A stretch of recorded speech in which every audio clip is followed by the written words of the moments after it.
For troubadours trapped in servitude, a murder breaks the bond. DANTAL, India. For generations, folk musicians have camped out on a dusty cattle range in the northern Indian state of Rajasthan.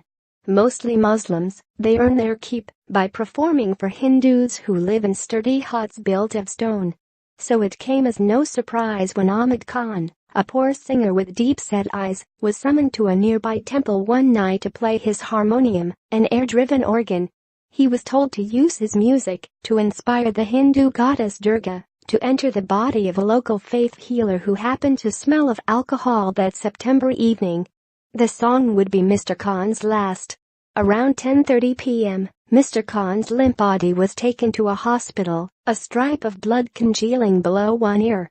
Eventually, the faith healer, Ramesh Suthar, confessed to killing him, saying he had murdered Mr. Khan in a drunken rage, smashing his head against a cement floor. A week or so later, the folk musicians living here, who number about 200 with their families, did something they had never dared to try. They picked up and left. For hundreds of years, the folk musicians, known as manganayars, have been bound to perform for high-caste Hindus, absorbing discrimination and abuse, and getting paid little for it. But the thoughtless killing of one of their own seems to have been the last straw. The manganayars who live around the village of DANTAL say they are now finished with their feudal-style bondage, another sign that India's centuries-old caste system may not be completely disintegrating, but is definitely fraying. "The country is free, but we are still slaves," said Chuggi Khan, 39, Mr. Khan's brother. "This is the tipping point."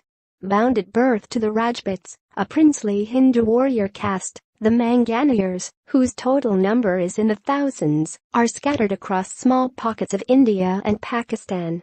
For centuries, this caste arrangement, knitted together with music, has persisted across the cracked plains of the Thar Desert. But as patronage systems have been dismantled in many parts of India, many manganayars have searched for a way out, looking for better jobs and pushing to change their name, which derives from the local word for beggar.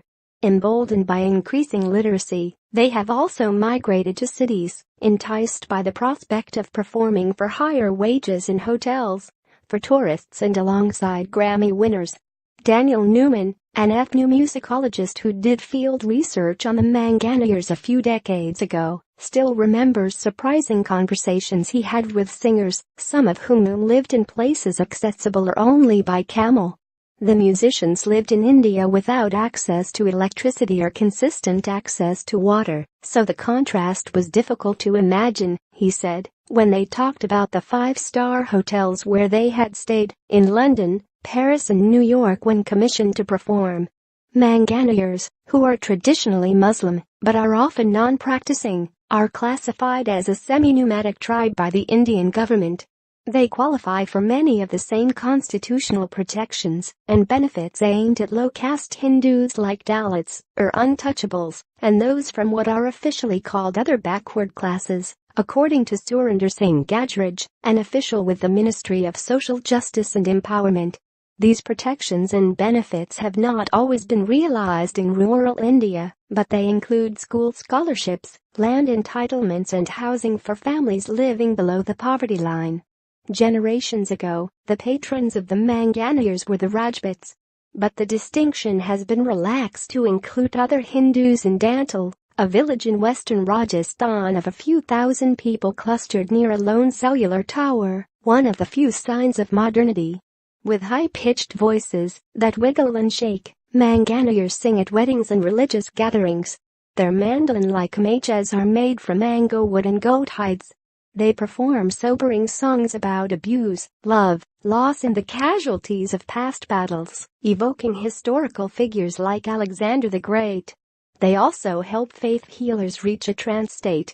That was the case the night of September 27, when Mr. Khan, who is around 50, was asked to perform for the Suthars, a group of carpenters from a lower caste than the Rajputs. In the village's social stratification, the Suthars are considered rough equals to the manganayars. According to the criminal complaint, Mr. Suthar, the faith healer, and his brothers surrounded the musician, mocking his singing and tearing his clothing. Later that evening, When Mr. Khan's cousin came looking for him, Mr. Suthar uttered that Mr. Khan had been sacrificed at the altar of the goddess. Under police interrogation, Mr. Suthar eventually admitted to killing the singer by slamming his head on the floor of a water tank near the temple. The Rajputs, who more or less run DANTAL, tried to handle this the old-fashioned